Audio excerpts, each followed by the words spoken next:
est chargé de donner une sensibilisation aux petits enfants.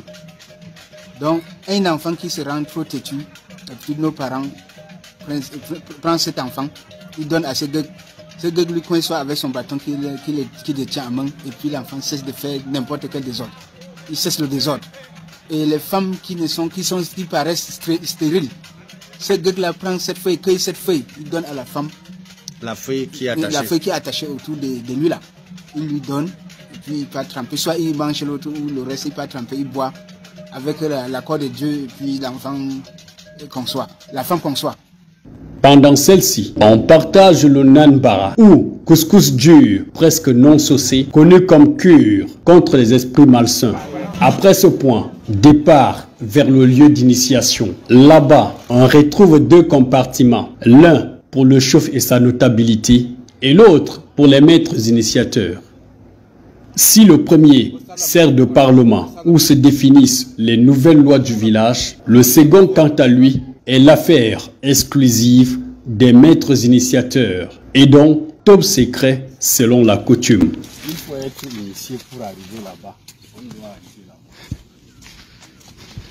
Après 1 à 2 heures, nous observons la sortie des hommes de ce lieu sacré en direction du village où se trouvent les mères des nouveaux initiés pour leur annoncer la bonne nouvelle. Cependant, quelque chose attire notre attention. C'est un arbre un peu sacré, un truc d'esprit. Lorsque tu es envoûté, tu es envoûté par hasard, par les sorciers ou par quelque chose, on donne ce soupe-là pour te désenvoûter. Et ce soupe garde aussi une protection, même si quelqu'un pense de mal sur toi, ce soupe vient désenvoûter ce qu'on t'a envoûté, sur l'enfant ou sur n'importe quelle personne. Après réception et distribution de cet arbre sacré, place à présent à l'explosion de la joie des populations.